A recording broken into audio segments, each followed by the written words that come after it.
Hey there, and welcome to this beginner's guide to sound design on the SONICWARE Liven Ambient Zero. I'll be showing you how to go from something that sounds like this to something that sounds like this.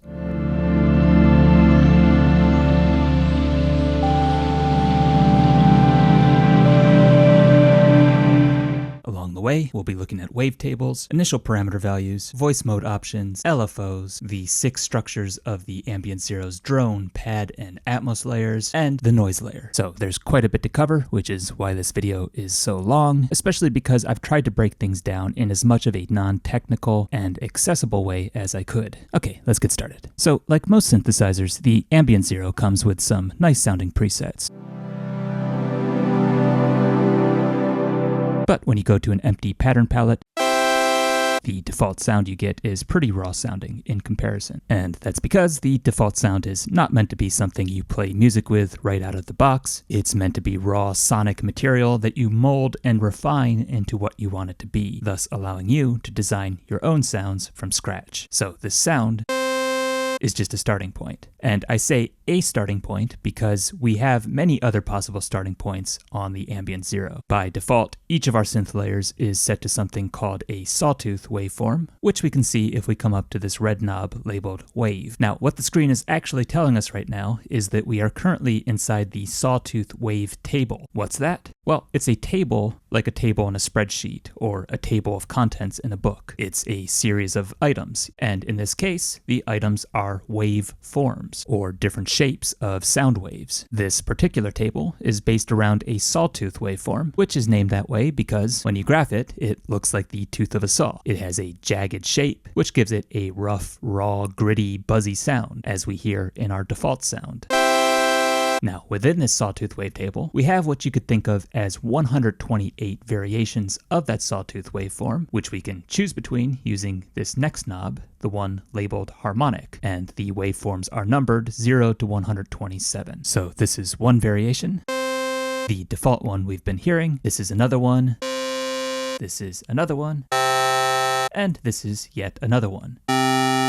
Each of these is a different but related waveform, and that's just one table. If we go back over to our wave parameter knob, we have 32 wavetables to choose from, and each of these tables, like this one, which is based around a square waveform, has another 128 variations inside of it. Now, some waveforms are harmonically simpler and gentler sounding than others, like a triangle wave or a sine wave, which is the simplest and gentlest waveform of all, and each of our synth layers, our drone, pad, and ATMOS layers, has its own wave and harmonic parameters, and so each of them could be something completely different. We could have this pad layer be a sine wave, the drone layer a square wave, and the ATMOS layer a triangle wave, or whatever we want. But no matter which wavetable or waveforms we choose, they're all just rudimentary forms of sound that we're meant to shape into something else. So those are some of our most basic options for the synth layers. As for the noise layer, well, this one is sample-based, and it works in a different way than the other 3 layers, so we're going to put it aside and come back to it at the end of the video. Alright, I'm going to put each of these layers back into the default sawtooth waveform,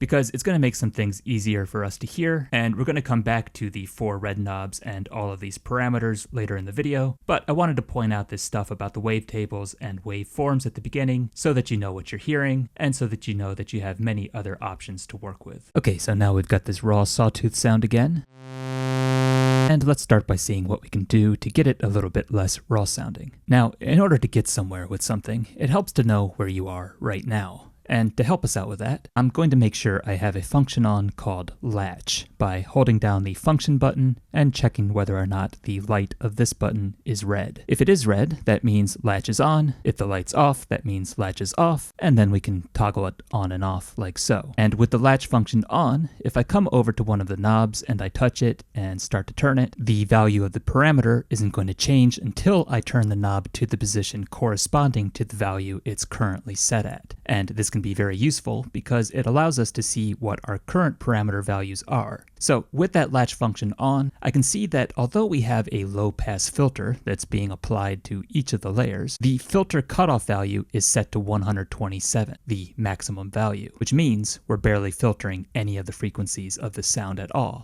And since it's a sawtooth waveform, we have a lot of frequencies, and we usually want to filter at least some of them. Often, a lot of them. So I'm going to start off here by bringing down our filter cutoff value, and I'll do that in each of our layers.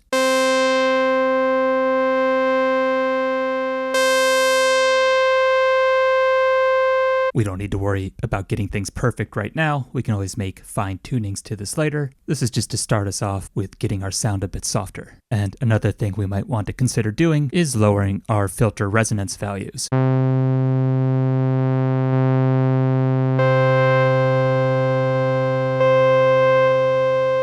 Okay, so this sounds easier on the ears now, but it also sounds pretty flat, and that's because although we have a small type of reverb set on by default, and although our reverb mix value is set pretty high, we're not actually sending any of that reverb to any of these layers, and as a result, we don't have any sense of spatial depth to our sound, since that's what reverb is all about, the word reverb being short for reverberation, which is what sound does when it moves around a space. So I'm going to fix that by sending a little bit of reverb to each of the layers.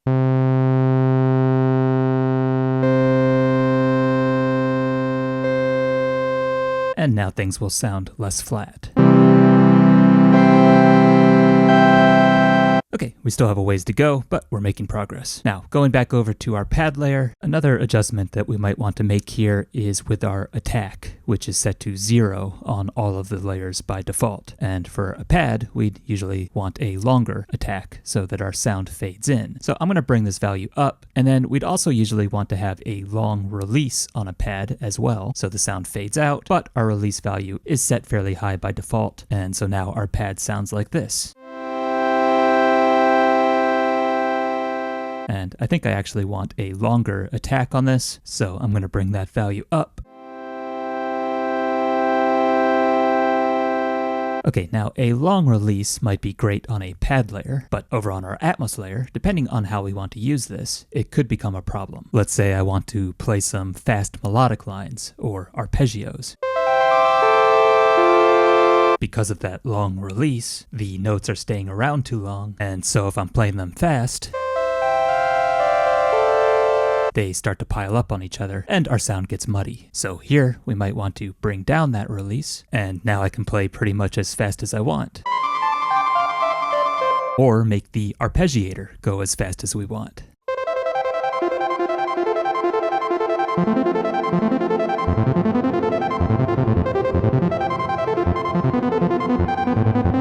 But we have some alternative options, which brings us to the other voice mode options that we only looked at in passing in the previous video. Monophonic, legato, and unison. So I'm going to start with monophonic, and I'm going to bring our release back up to where it was before. Okay, so now, just like before, if I play a note and then release the key, the note is going to keep ringing out after I release it, but if I play a series of notes in a row, now there's no problem, because as I go through my series of notes, the next one I play cuts off the sound of the previous one, and it's only the last note in the series that continues to ring out, thus providing us with the best of both worlds. And the same thing is true of legato mode and unison mode. And notice how much stronger unison mode sounds than the other ones. And that's because in unison mode, just like monophonic and legato mode, we can only play one note at a time. But unison mode plays not just one, but 4 instances, or voices, of that note, resulting in a stronger sound. That can be very useful if we want a melodic part to stand out from a bed of sound coming from the other layers.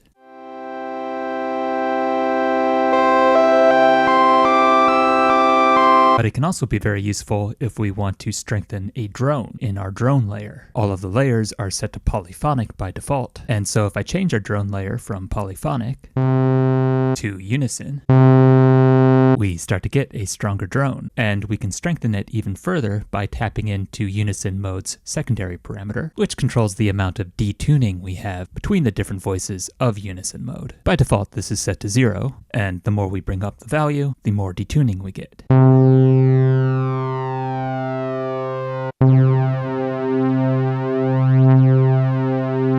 The slight differences between the pitches of the different voices create a thicker sound. It also adds a sense of movement to our sound because pitch equals frequency, or the speed of our sound waves. And so if we have slightly different pitches, we also have sound waves going at slightly different speeds, and those differences create moving patterns, that row sound you hear. This can be great for building powerful drones, but it can also be great for things like bass lines and lead melodies.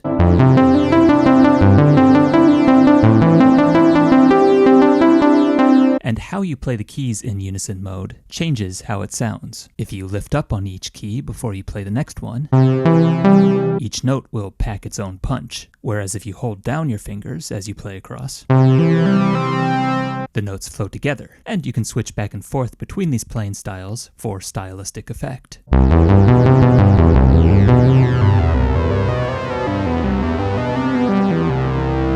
Okay, so for now I'm going to leave our drone layer in Unison Mode, and I'm going to take the detuning off and also bring our filter cutoff back down. And now let's go back to the ATMOS layer and look at the differences between monophonic and legato. For this, I'm going to bring our attack value up. So now if I play a little melody, notice how the attack gets re-triggered every time I press a new key. Whereas in legato mode, if I play the same thing, the attack doesn't get re-triggered and the notes flow together. And then finally, in both monophonic and legato mode, we have a secondary parameter, which is the amount of glide between our notes. So this would be a little bit of glide. And this would be, well, a whole lot of glide. So we have a very wide range to work with here. And then we also have glide as a secondary parameter in monophonic mode. But it's sounding different because of that re-triggered attack. And now you've learned all of the secondary parameters of the different voice modes. Polyphonic mode doesn't have any. And I'm going to leave the ATMOS layer in monophonic mode for now with no glide on, just to leave things neutral. And I'll also bring the attack value down. Okay, so we're starting to get somewhere.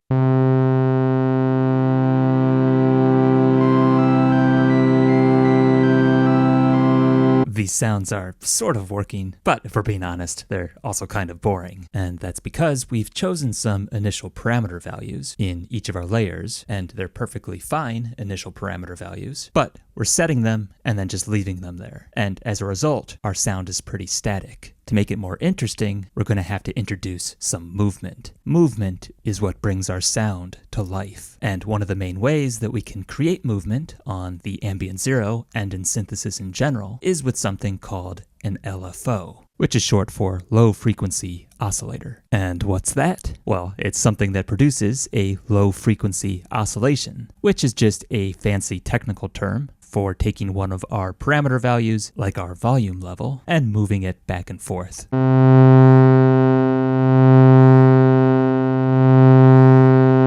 And that's it. It's just that movement back and forth. And we call that movement an oscillation, and since it's happening at a relatively slow speed, or frequency, or number of times per second, we call it a low frequency oscillation. And the effect of applying that motion, or LFO, to a parameter is what we call a modulation effect. So right now we could say that I am pretending to be an LFO, and the LFO is modulating the volume level parameter.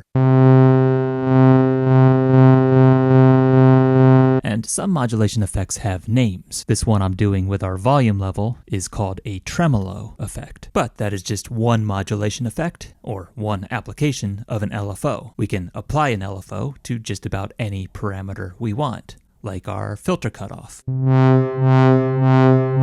or filter resonance,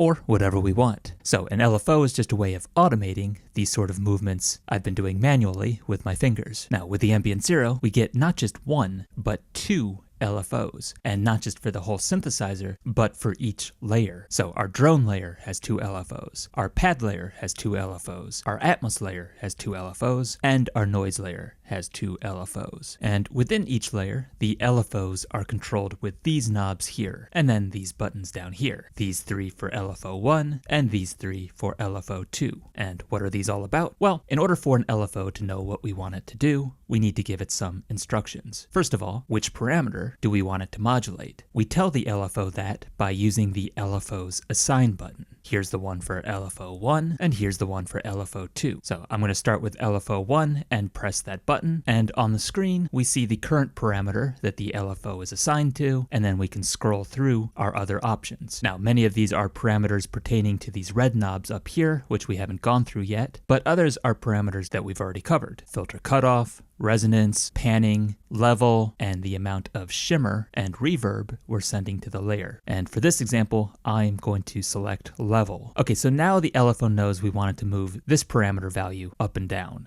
But how fast do we want it to move? And how much do we want it to move? We answer that question by setting the rate and the depth of the LFO with these knobs over here, which have a primary control over LFO 1. So if I just move the knobs around, I'm controlling LFO 1. And if I hold down Shift or put on a Shift hold, I'm controlling LFO 2. And either way, rate controls the speed of the movement, and depth controls the amount of movement for the LFO. Okay, so I'm going to set LFO 1's rate and depth to values right in the middle, and let's hear what that sounds like. Right, now that's already a pretty pronounced modulation effect, but we can make it even more pronounced by raising the LFO's rate, or keeping the rate the same as before. We could bring up the depth, or we could increase both of them. Alternatively, we could make the effect much more subtle by bringing both the rate and the depth way down,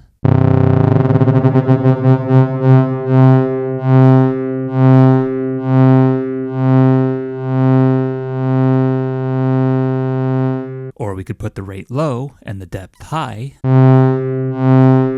or the other way around, rate high and depth low.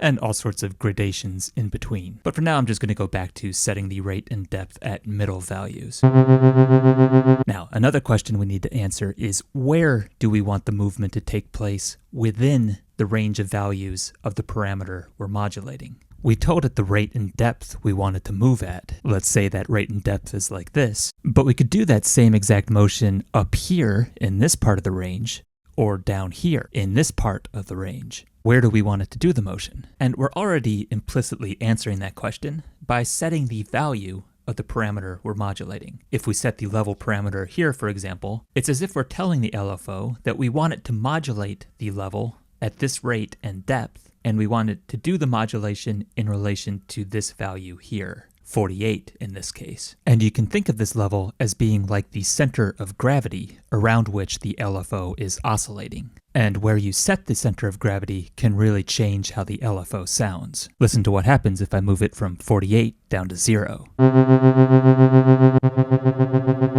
Somewhat counterintuitively, the effect actually feels more pronounced when we set the center of gravity at 0. And that's because we're now oscillating between silence and having some volume, which is more of a contrast than oscillating between relative degrees of quiet and loudness, as we're doing when we set our center of gravity up here. And when you're setting up an LFO, a lot of what you're doing is triangulating between your LFO's rate, depth, and center of gravity, and experimenting with various configurations until you find one that you like.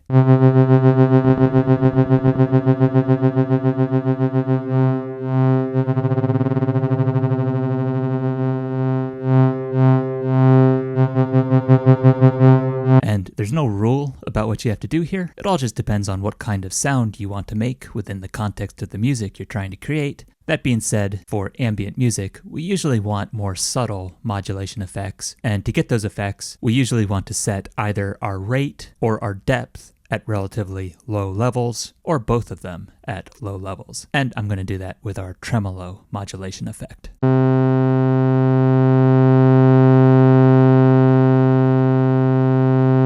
So that we just get this very gradual and subtle ebb and flow to our sound, which might sound like almost nothing in and of itself, but it's going to add up when we layer other effects on top of this. All right, now that was just one LFO inside of this layer. We have a second LFO to work with, and we can assign it to a completely different parameter, like our panning, for example. Putting on a shift hold, I'm going to set our LFO2 rate and depth at middle values to begin with. And as for our center of gravity, I'm going to leave that in the center. Let's hear what that sounds like.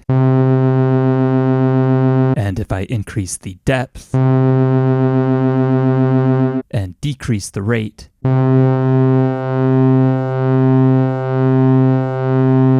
well, now you can really hear that panning effect, as long as you're wearing headphones or listening to this on stereo speakers. But I want a more subtle modulation effect, so I'm going to bring down both the rate and the depth.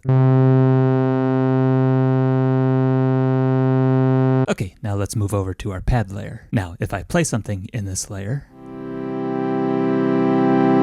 notice how we're not hearing either of the LFOs we just set up, and that's because the LFOs on one layer are completely independent of the LFOs on another layer. So we have two brand new LFOs to work with here. And this time I'm going to assign the first one to a parameter called tune. Now this one is a bit of an exception to the rule because there is no tune parameter or knob that we can manually control inside of the layer. But there is a tune all parameter, which is the secondary parameter of this knob here. And the way this works is if I have some music going in multiple layers at the same time, I can use the tune all knob to tune everything down, or tune everything up an octave.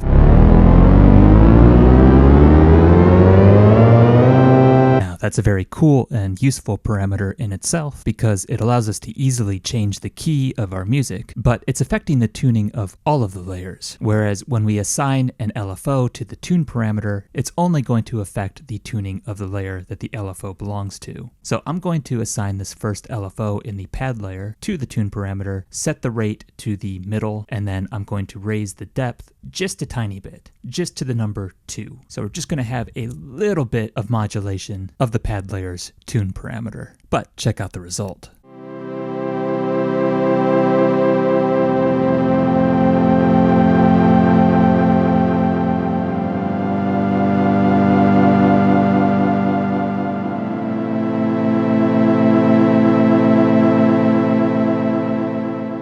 We get a beautiful modulation effect called vibrato. And this effect is also a case in point of a more general principle, which is that a little can really go a long way with an LFO, even if I bring the depth all the way down to 1. We still get a nice effect, and I can also bring the rate down.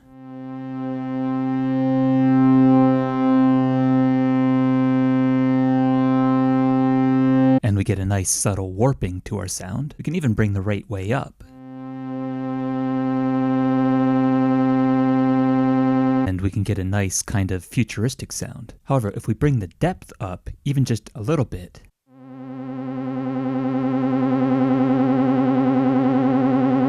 it starts to get pretty exaggerated. And if I really bring the depth up,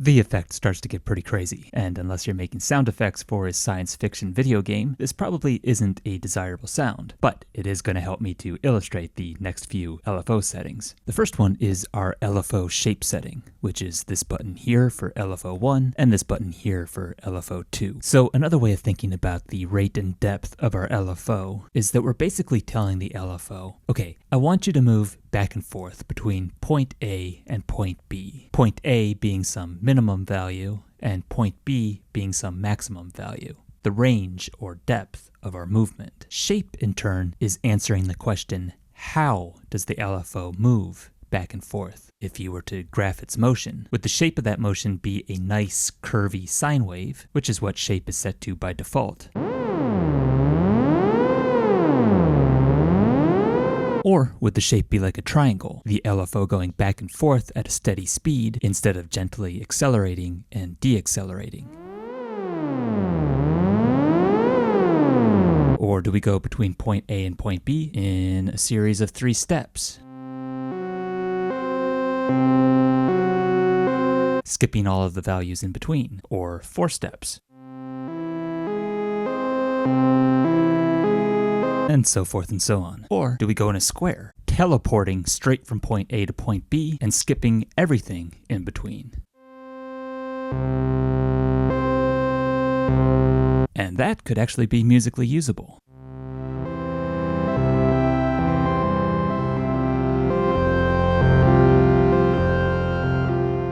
The notes are now jumping between octaves in a way that sounds nice. So shape can have a major impact on the way an LFO sounds. It can make the difference between this,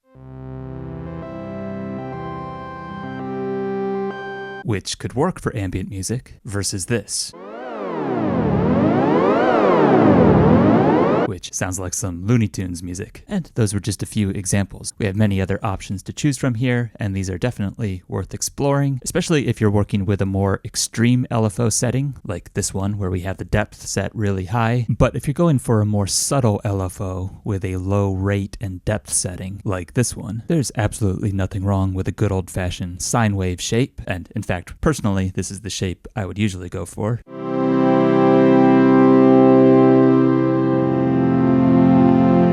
In this context, it sounds beautiful, whereas the square shape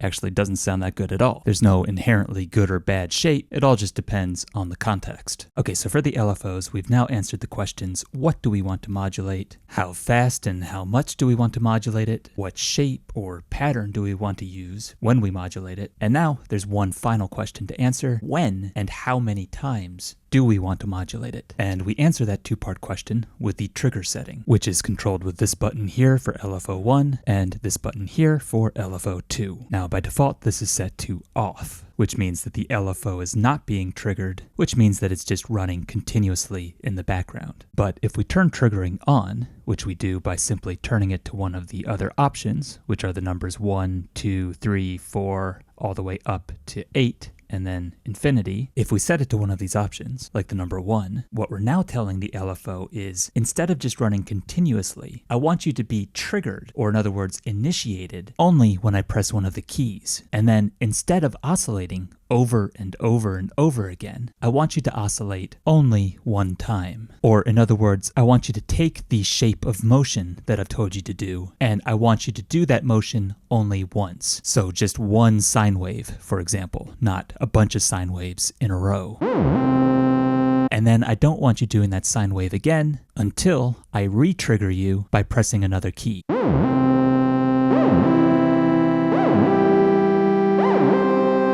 And if we change the trigger setting to 2, we will get 2 sine waves, and then the LFO will stop until we trigger it again. And same thing for 3, 4, and so forth and so on. And this can be a great way of taming an LFO that's otherwise too wild. For example, if I turn triggering off, this exaggerated vibrato gets pretty annoying after a couple of seconds. But if I turn triggering to 1, I start to get something much more usable, and now I can play around with this. For example, I could try adjusting the rate, so that we just get this little squiggle at the beginning of the note, and then it settles into a normal sound. Another very, very useful thing that we can do with the trigger setting is to combine it with 2 other shapes we haven't looked at yet, which are ramp up and ramp down. So the way ramp up works is we're going to go from point A, our lowest value, to point B, our highest value, in a single ramping motion. And then when we get to point B, with triggering on, we're just going to stay there. We're not going to go back down. And the result of that is going to sound like this. And we'll get a shorter or longer ramp depending on where we set the rate. And so we're just swooping up into our note. Now that's kind of a cool effect in and of itself, but what's really cool and useful about this is that we can take the same concept and apply it to any other parameter we want. For example, we could reassign this LFO to our filter cutoff and then bring our initial filter cutoff value down to 0. And so now, every time I press the keys, our filter is going to go back down to 0, and then it's going to gradually ramp up to a higher value. So we're going to cut off almost all of the frequencies and then gradually bring more and more in.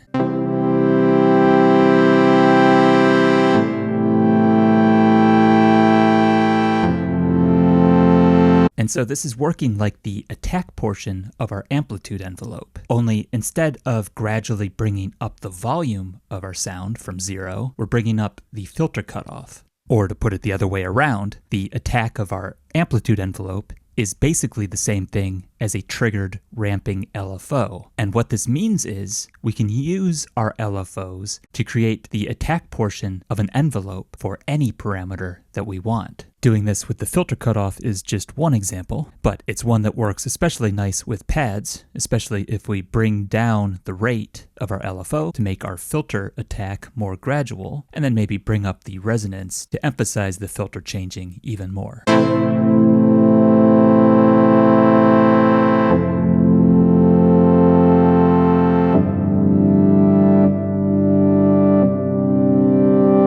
And you may have noticed that little snapping sound that you hear when I first play the keys. Personally, I kind of like it, but if you want to hide it, you can just bring up the amplitude envelope's attack.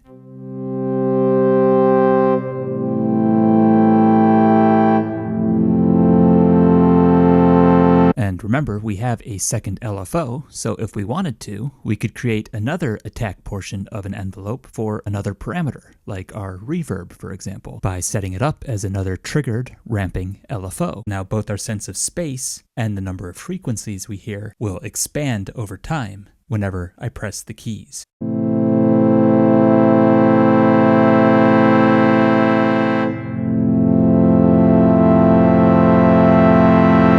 Or we could just make our second LFO a normal, continuous, untriggered LFO, doing a vibrato effect, for example, just like we did before, only now we're combining that vibrato with the ramping, triggered, attack style filter cutoff LFO of LFO 1.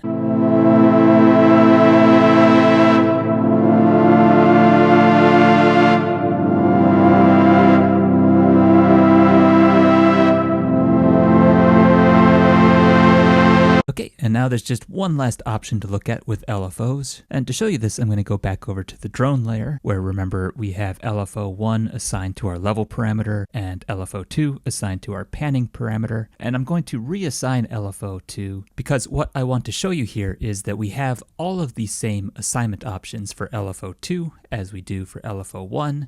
Except we have two additional options, which are the rate of LFO 1 and the depth of LFO 1. And this can seem like a bit of a brain twister the first time you encounter it, because now we are applying an LFO to another LFO, but it's really not that complicated. Because remember, with an LFO, it's just like we're taking a knob and wiggling it back and forth. And just like we can do that with our level parameter knob, well, we can also do that with our LFO 1's rate and depth knobs, making LFO 1's rate faster and slower,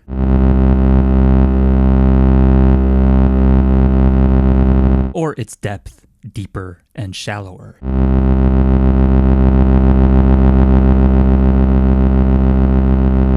And that's all we're doing when we assign LFO 2 to one of LFO 1's parameters. So for example, I'm going to assign it to LFO 1's rate, and then I'm going to set LFO 2's rate and depth to low levels, just to add a subtle amount of movement to the movement that LFO 1 is creating by modulating the level parameter.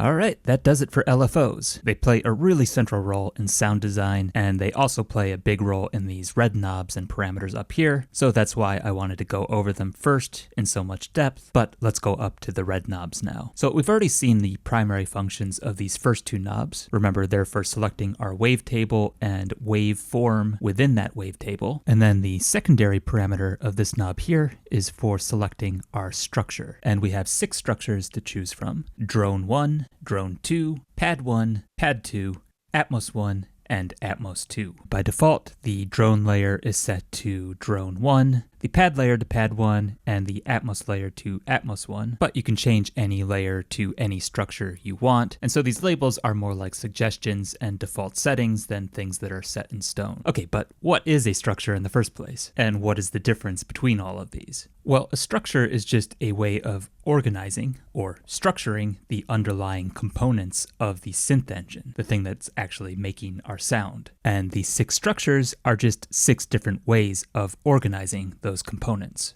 But what are those components, and what are we actually organizing here in the first place? Well, that brings us to our next parameter, which is the secondary parameter of this knob here, which is controlling a parameter called our balance. To illustrate this, let's go over to our drone layer and take a look at our drone 1 structure. So in the structure, we have 2 oscillators. Oscillators being the things that actually generate sound in a synthesizer. We've talked about low frequency oscillators, and in synthesizer language, when we just say oscillator without any adjective, what we mean is an oscillator that's oscillating at such a high frequency that we can actually hear those oscillations. Okay, now with our balance parameter, when this is set to the center, we're going to hear a 50-50 blend of both oscillators at the same time. Whereas if we go all the way to the left with the balance, we're only going to hear one of the oscillators. If we go all the way to the right, we only hear the other oscillator. And so the sound becomes stronger or weaker depending on how close we are to the center of the balance.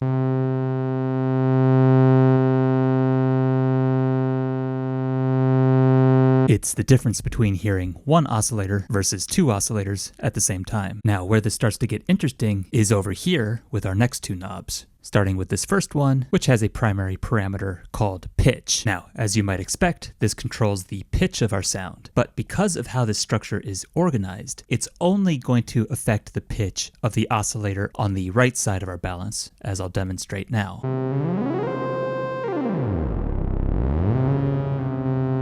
So with our pitch parameter, we can increase or decrease the pitch of the oscillator on the right side of our balance by 2 octaves up or down. But if we go over to the oscillator on the left side of the balance, well, that one isn't affected by the pitch parameter at all. In this structure, they are totally disconnected from each other. As a result, if we set the balance parameter to the center so that we hear both oscillators at the same time, and we start changing the pitch parameter, we're going to end up hearing 2 pitches at the same time.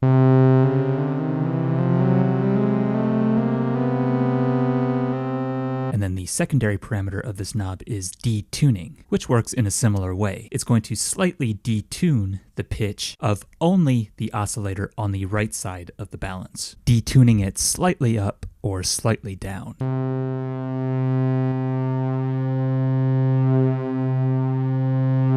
But it doesn't affect the detuning of the oscillator on the left. And so if we blend the 2 oscillators together, we'll get a blend of 2 slightly different pitches.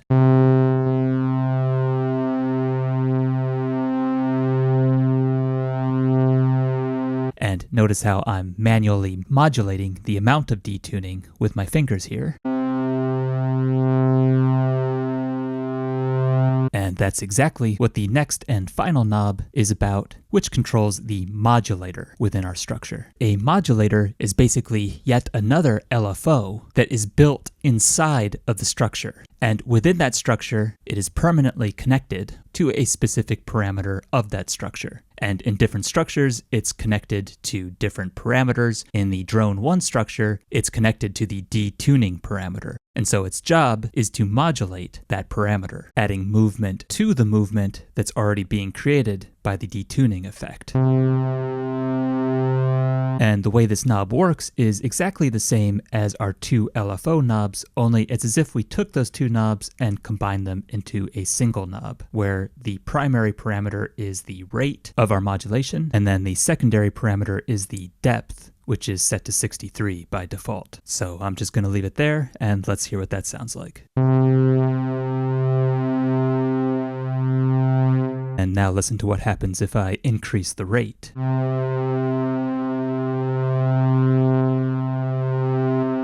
And if we want a nice and subtle effect, we can bring this down to a low value.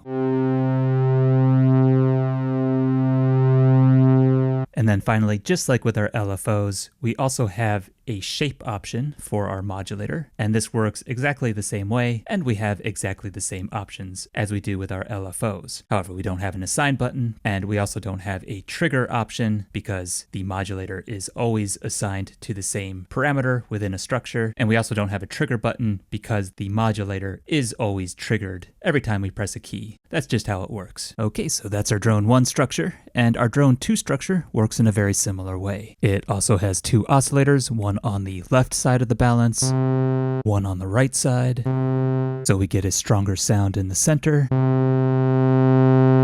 The pitch and detuning parameters are also only connected to the oscillator on the right side of the balance. They're not connected to the one on the left. But this time, our modulator is connected to our harmonic parameter, the one that controls our position within the wavetable. So remember, right now we're inside of the sawtooth wavetable, and we have 128 waveforms inside of that table. And if we jump around the table,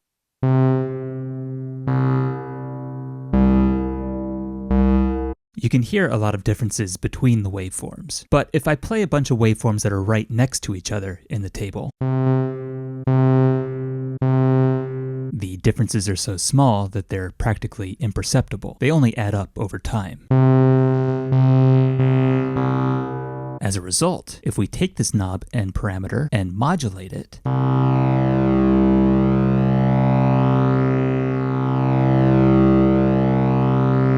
it's going to sound like our waveform is continuously morphing from one form to another. And so within this drone 2 structure, the modulator is simply going to automate the sort of modulation I was just doing with my fingers before. But here comes the twist. When we modulate something at a certain rate and depth, let's say it's this one right here, well, we can do that movement in one of two ways. We can either start off going to the right and then go to the left, or start off going to the left and then go to the right. Which way do we go? Well, the Ambient Zero's harmonic modulator answers that question by saying, why not both? When it's engaged, it's going to modulate the oscillator on one side of the balance in one direction, and the other oscillator on the other side of the balance in the opposite direction. Let me do that for you one more time, this time slowing down the rate of the modulation.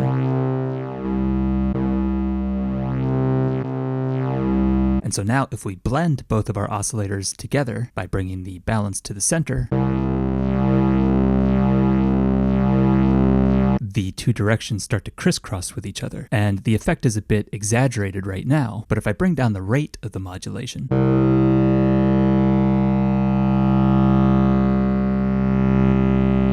we get some more slow and subtle motion to our sound, which we can add to by, for example, also detuning one of the oscillators from the other.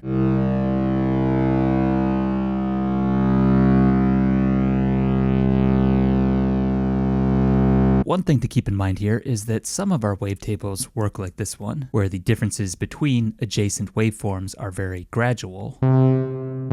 But with other tables, like this random one, the differences are much more significant. And so with this table, we're going to get a purposefully glitchy sound if we modulate our harmonic parameter. And you can make it more or less glitchy depending on how you set the rate and depth of the modulator.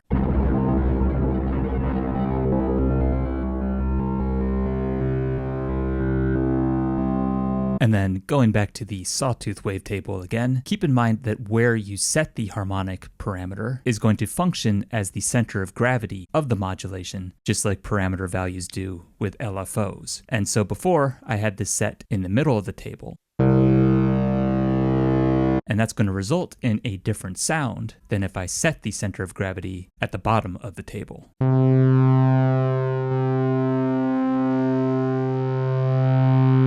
And that is the Drone 2 structure. And at this point, you might be thinking, I really liked that harmonic modulation of Drone 2, but I also liked the detuning modulation of Drone 1. I wish I didn't have to choose between them. And the good news is, well, you don't have to choose between them. Because over in our LFOs, the assignment options include the harmonic parameter and the detuning parameter. Sometimes this is also a feedback parameter, but we'll come back to that later in the video. So you can modulate both parameters at the same time if you want to.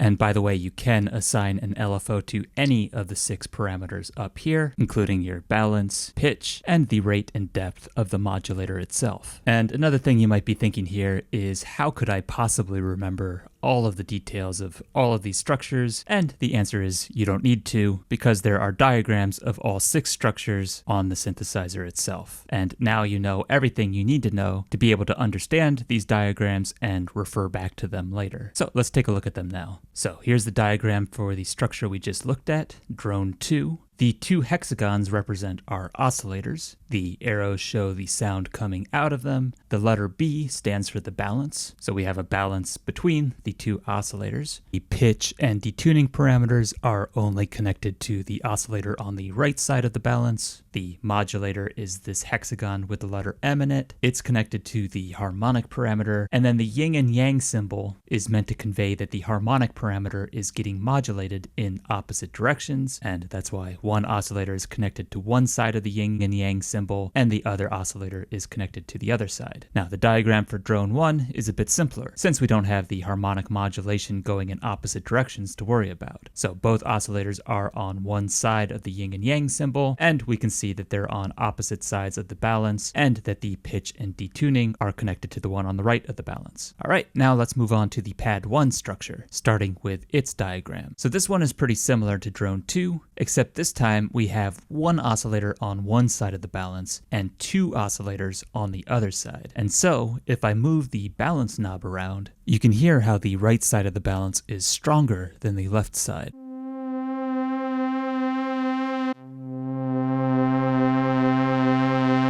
And that's because it's 2 oscillators versus 1. And then the pitch and detuning parameters are connected to both of the oscillators on the right side of the balance. And they're not connected to the oscillator on the left side. Put those 2 facts together, and it means that if we put the balance in the center, so we're hearing all 3 oscillators, and we raise the pitch parameter, we're going to hear the higher pitch more strongly than the lower pitch, since again, it's 2 oscillators versus 1. And then our modulator in this structure is again connected to the harmonic parameter, just like in Drone 2, only this time we're going to have the 2 oscillators on the right side of the balance going in one direction, and then the other oscillator going in the other direction. And so the emphasis is going to be more on one direction than the other, since again, it's 2 oscillators versus 1.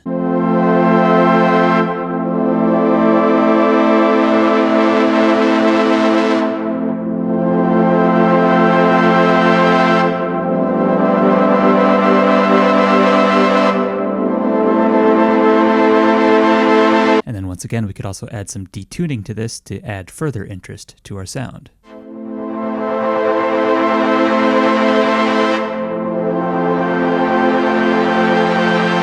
Or instead of pitching the stronger side of our balance up, we could pitch it down.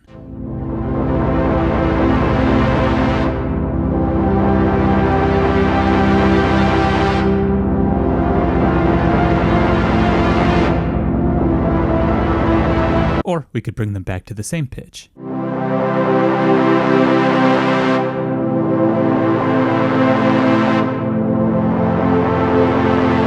So lots of possibilities here. Okay, so that was the pad 1 structure, and then the pad 2 structure is also kind of similar, only this time we have 2 oscillators on the left side of the balance and 1 oscillator on the right. And this time the pitch parameter is connected to our lonely oscillator on the right side of the balance. And so if we blend the two sides of the balance together, the altered pitch is going to sound weaker than the original pitch.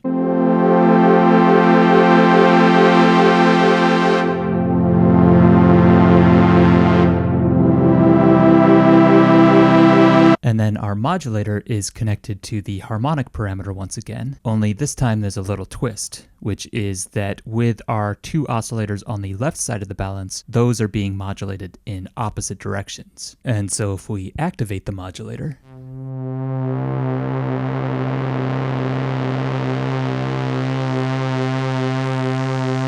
you can hear that crisscrossing effect that we previously only heard when we set our balance to the center, only now we're hearing it on the left side of the balance. And then if we bring the balance to the center, we're going to get even more crisscrossing action going on, because now we're going to have the 2 oscillators being modulated in opposite directions on one side of the balance, and then the other oscillator being modulated in one of those directions on the other side of the balance.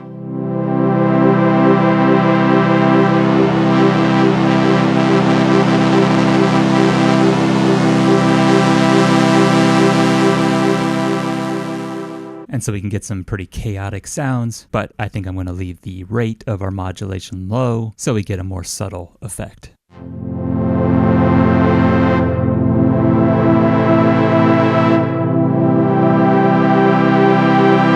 So going back to the diagrams, notice how for the pad 2 structure, the side of the balance with the 2 oscillators has them on opposite sides of the yin-yang symbol, since they're being harmonically modulated in opposite directions. This side also has the detuning parameter routed to it, whereas the other side, the one with the 1 oscillator, and therefore the weaker sounding one, has the pitch parameter routed to it. Whereas, as we can see in the diagram for pad 1, the opposite is the case with this structure, since here the pitch parameter is routed to the stronger side of the balance, the one with the 2 oscillators, which this time is on the right side of the balance. Okay, now before we go on to our final 2 ATMOS structures, I want to give you some quick practical tips on using the first 4 structures, because these first 4 structures work in a way that's broadly similar to each other, whereas our 2 ATMOS structures work in a way that's a bit different. First of all, with our drone layer, I want to point out that detuning one of the oscillators is another way of strengthening our sound.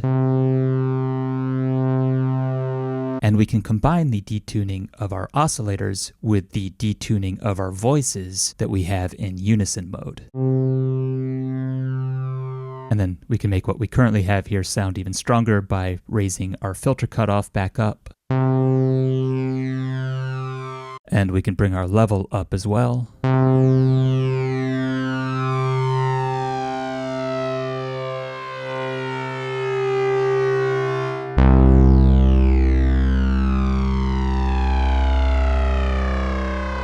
So that's already getting pretty strong, but we can strengthen it even further by bringing our pitch parameter up an octave, which is the value 120, or down an octave, which is negative 120.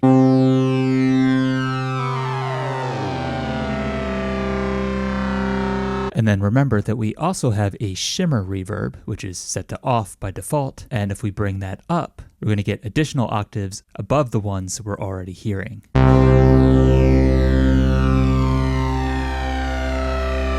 And then over in our pad layer, we can do the same thing, bringing our pitch parameter up or down an octave. But another nifty thing to do here is to raise your pitch parameter up either to the number 50, which is going to raise the pitch of either 1 or 2 of the oscillators, depending on which structure you're in, by an interval of a fourth, meaning if we're starting with this key here, we're going up 1, 2, 3, 4, and so it's going to sound like we're playing both of these keys at the same time, but with only one finger. Or we can raise the pitch parameter value to 70, which is going to give us an interval of a fifth, 1, 2, 3, 4, 5 notes above our original note, and that will sound like we're playing both of these keys at the same time. Either way, we end up with a simplified version of a chord, or multiple notes played at the same time, known as a dyad, or 2 notes played at the same time, as opposed to a triad, which is 3 notes played at the same time. And so now we can play those simplified chords using just 1 finger and 1 key at a time.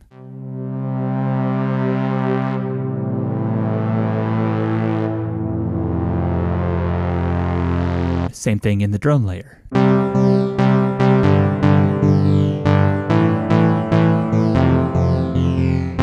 Now that's really useful if you don't know how to play chords, but it's also useful if you do know how to play chords, because you can take a simple triad like this one, and because we're also raising each one of these notes by an interval of a fifth, we're also going to end up getting intervals of a seventh and a ninth, creating a more sophisticated chord.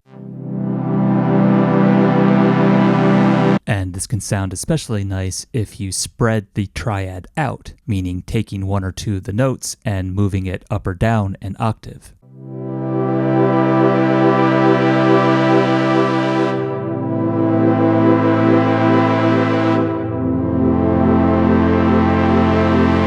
Okay, and then finally, when you're doing harmonic modulation, don't forget that you also have modulation shapes to work with, and that 2 of those shapes are ramp up and ramp down, and you can use those shapes to quickly modulate from one waveform in a table to another. And you can create all sorts of really cool sounds by doing this, by just going through the different wavetables and experimenting with doing this harmonic ramping modulation.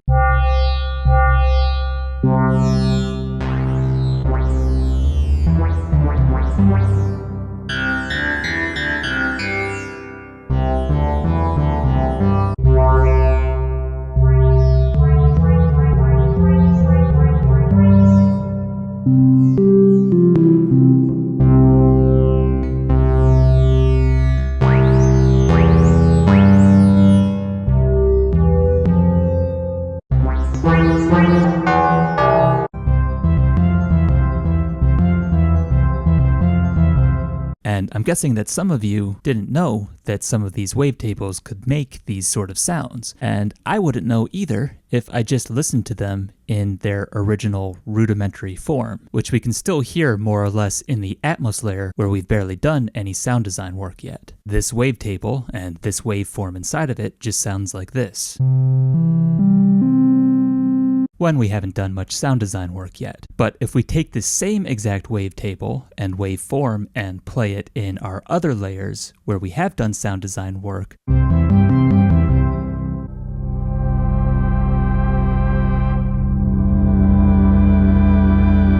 we're going to hear a massive transformation. And so at this point where we have done some sound design work on our first 2 layers, this can be a great time to go back and experiment with how those layers will sound different with different wavetables and waveforms.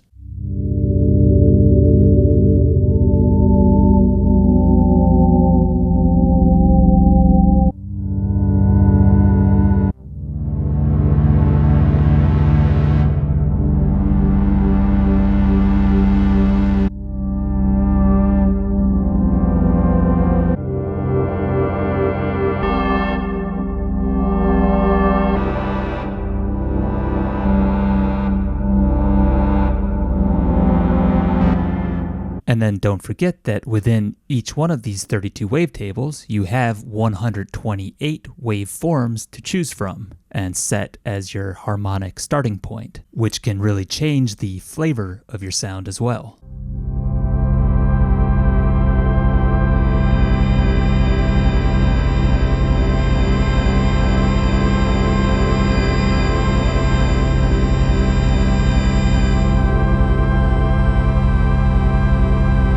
Okay, now let's go look at our ATMOS structures. And for both of these, I would really recommend starting off with a nice and simple sine wave,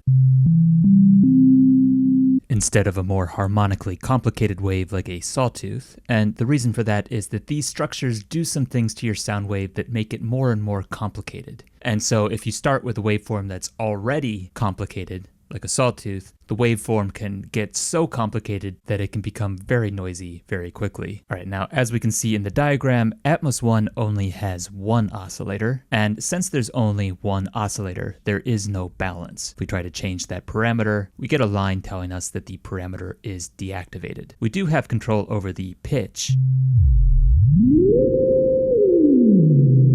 but since there's only one oscillator, it's going to completely control the pitch of the sound. We also don't have any detuning on the structure, so if we try to change that parameter, we also get that line. But the big thing that's different about the structure is the modulator, which is set up to do something called ring modulation. And what's that? Well, I can actually show it to you better than I can explain it by putting the depth at a high value and then the rate at the lowest value it will go.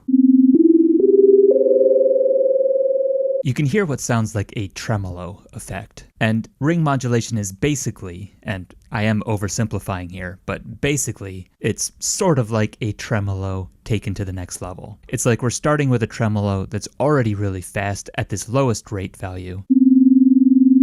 And then if we start making the rate go higher and higher, faster and faster, the oscillations start to go so fast that they blur together, and we get these strange kind of robot electronic sounding overtones.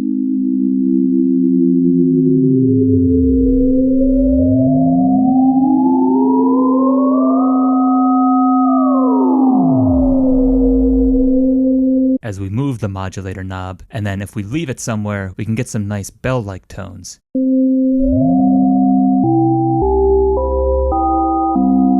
But remember, we're using a sine wave right now. If we switch over to a sawtooth wave, we're going to get a much crunchier sound.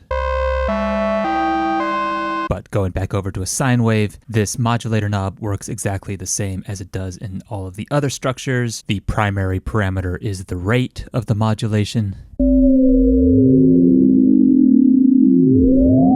And remember that frequency and rate and pitch are all different ways of talking about the same thing. And so the faster or slower our rate of modulation, the higher and lower the frequencies of the extra harmonics we're going to be hearing. And then depth is going to control how much of this modulation is happening. I've had it on the maximum setting, but we can make it more moderate.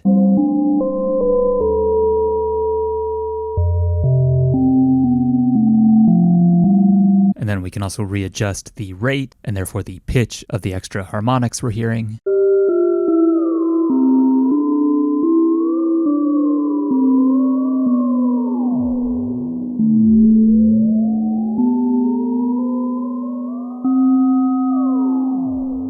And then remember that one of our LFO assignment options is the rate or depth of our modulator. And so, for example, we could assign the LFO to the modulator depth and then bring up the depth and rate of the LFO.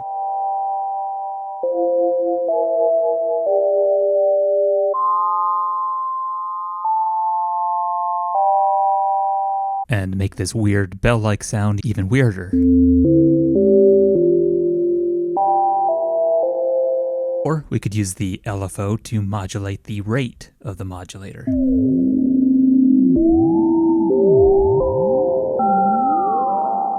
And we can make it more subtle by making our LFO more subtle.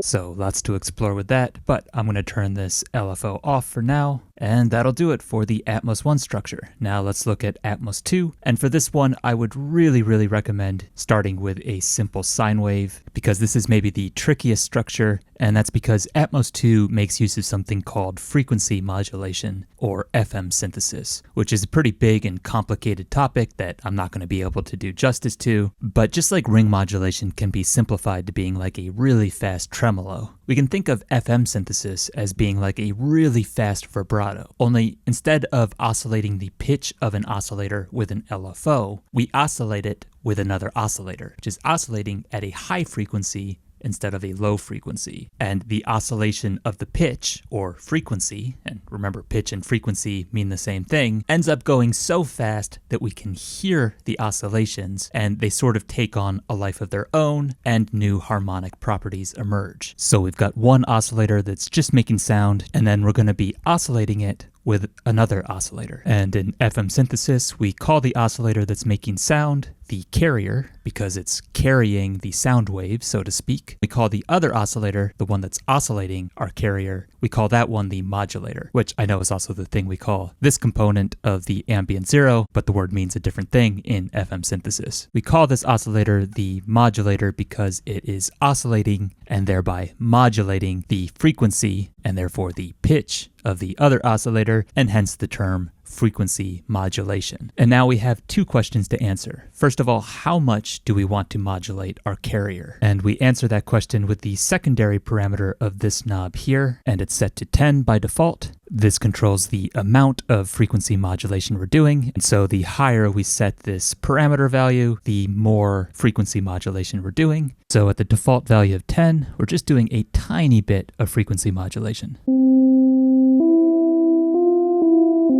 So right now it's a very, very subtle effect. If we bring this value all the way down to 0, now we're not doing any frequency modulation at all, and we're just going to hear our carrier oscillator making a normal sine wave versus going back to 10. And as I bring this parameter up, we're going to hear more and more frequency modulation.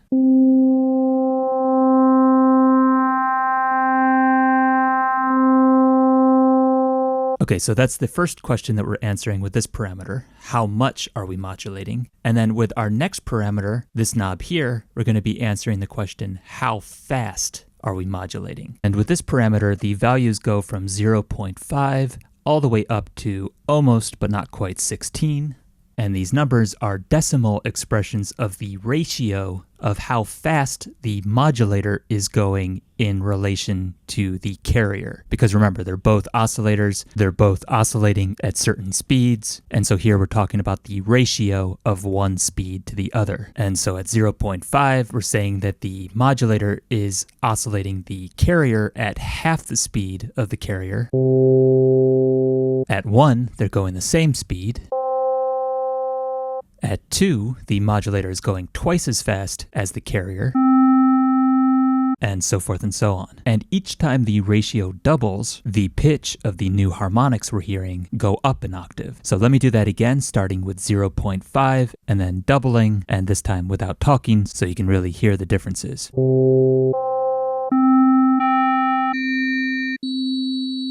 So we can get some really high frequencies at the maximum value, but I'm going to bring this back down to 4.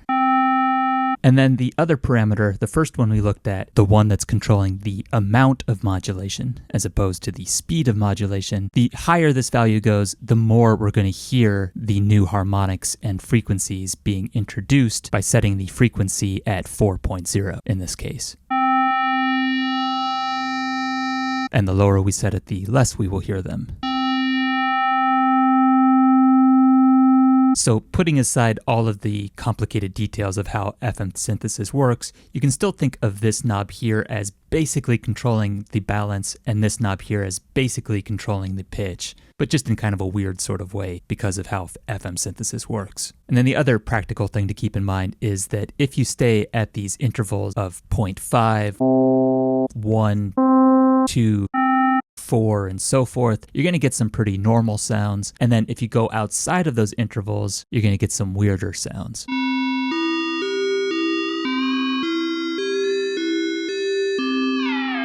And notice how we can pick up some weird electronic sounds as we move the frequency/pitch knob around. And then we can also get some bell-like tones if we let it stay still.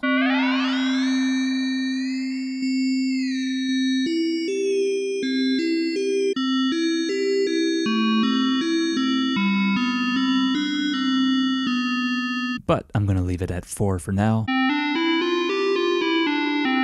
And then our modulator in the ATMOS 2 structure is connected to that frequency/pitch parameter. And so if we take the depth of the modulator and bring it down to 2 and bring up the rate, we will end up getting a weird sort of vibrato effect, which I'm going to tone down a bit by bringing the depth all the way down to 1. And I'm going to bring the rate down as well. Alternatively, we could go a bit wild with the modulator and bring the depth way up. Get a real wild effect going, but then change our modulation shape to one of our ramp options.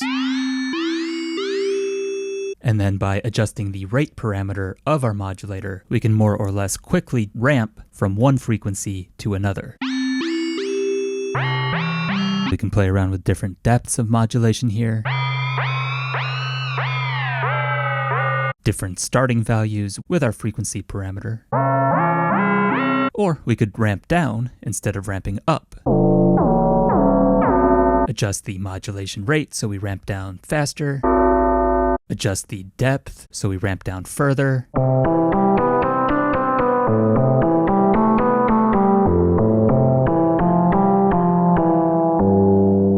so lots of possibilities with that. Finally, we have the feedback parameter, which is the secondary parameter of this knob here. This goes back to that thing I said about one of the assignment options in our LFO being either detuning or feedback. And what we're doing with feedback is we're taking the oscillations of an oscillator and we're feeding them back into that oscillator, thereby oscillating it with its own oscillations, which is a bit difficult to say verbally, and mathematically it's even more complicated, but in practice it's pretty simple. The more feedback we have, the more complicated and crunchier our sound is going to become.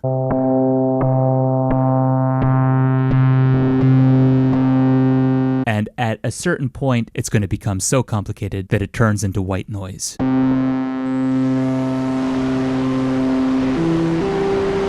Now, I know that was a lot to take in, but even if you can't remember it all or you don't feel like you understood everything, something I would encourage you to do is just go wild with the two knobs on the right. Don't even think about what you're doing with them. Just get a really crazy sound going. Going back to the default sine wave will help with this.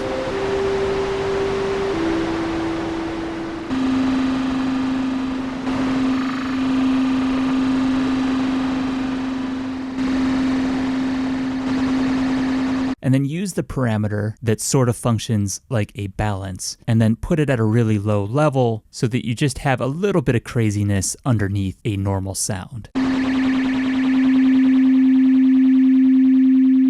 And if it still sounds a little too crazy, you might want to bring down the rate of your modulation.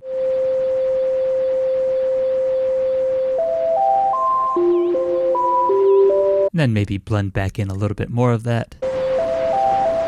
And I think that's a perfectly legitimate use of this structure, and it's one I use sometimes myself. And there you have it. Those were all of our structures. If you've made it this far into the video, it's like you've beaten the final boss of the video game, which was the ATMOS 2 structure, and now the noise layer is going to feel like just a fun little bonus level in comparison, because it's much, much simpler than the stuff we just looked at. So for the noise layer, we have 8 samples that we can choose from using the wave knob, and most of the samples that the Ambient Zero comes preloaded with are nature sounds like this.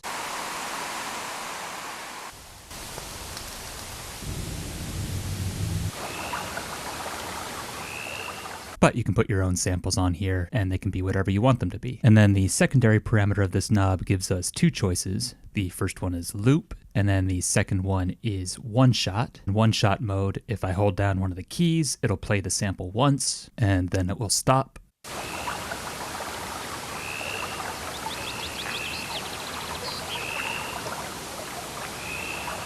And so now it's stopping, even though I'm still holding down the key. Whereas in loop mode, the sample will loop back to the beginning indefinitely for as long as I hold down the key. Over here on the next knob, the secondary parameter is deactivated, but the primary parameter of this knob is functioning as a balance, with the sample on one side of the balance, white noise on the other side of the balance. And so we can use this knob to blend the two things together to one degree or another. Okay, now the next knob controls both the pitch and the speed of the sample playback, pitch and speed being two sides of the same coin when playing a sample.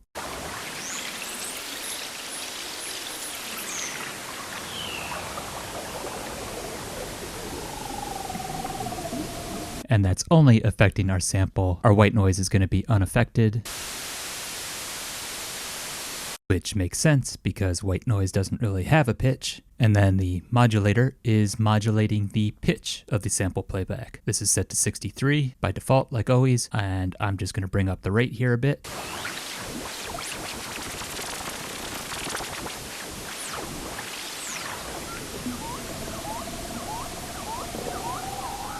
And so if you set the rate low and the depth high, the sample will very gradually speed up and slow down. And that's pretty much it. The rest of the knobs work exactly the same as they do in the other layers. You can filter your noise, pan it, add reverb. You've got two LFOs to work with. Something I like to do is assign the LFO to the filter cutoff, add a little rate and depth, and then increase the filter resonance so we hear the filter suite more. And then what this is going to do is on the white noise side of the blend, the filter LFO is going to create this sort of wind-like whooshing sound.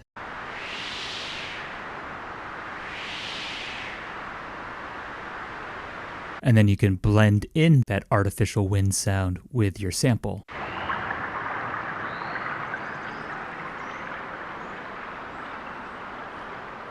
And then you can use the attack and release parameters to, for example, have the sample gradually fade in when you press a key, and then either fade out or stop immediately when you let go of the keys.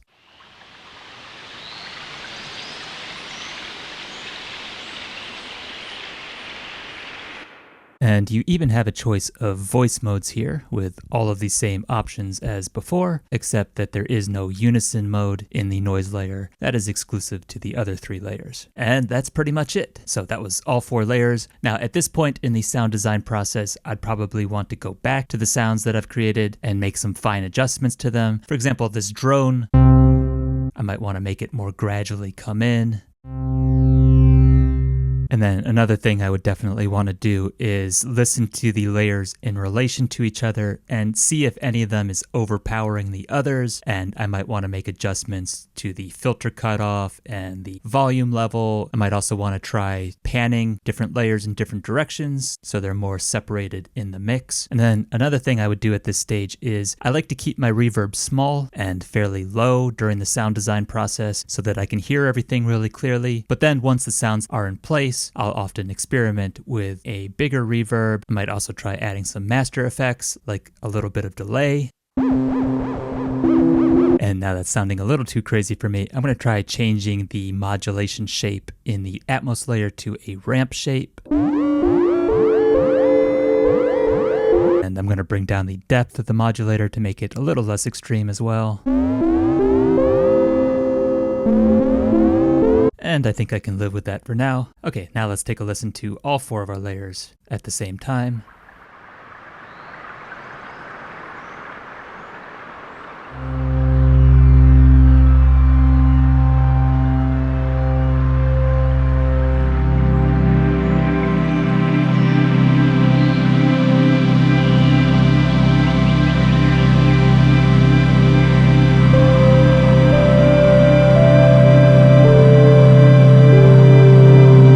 There we go. So I'm sure there's still a million little fine adjustments that I'd want to make if I was recording an official song, but we definitely have some sounds that we can work with now and put together into some sort of ambient music. But how do we actually put them together? Well, we can use the hold function like I was just doing a moment ago, and as we went over in the previous video in the series. But if we really want to take things to the next level, we can also make use of the Ambient Zero sequencer, which will be the topic of the next video. To whet your appetite a little, I'm going to see what I can come up with in a few minutes using the sequencer, and I'll play us out with whatever the result of that is at the end of the video. If you have any questions, comments, or requests for the next video, please let us know in the comments below. Thank you for watching, and goodbye for now.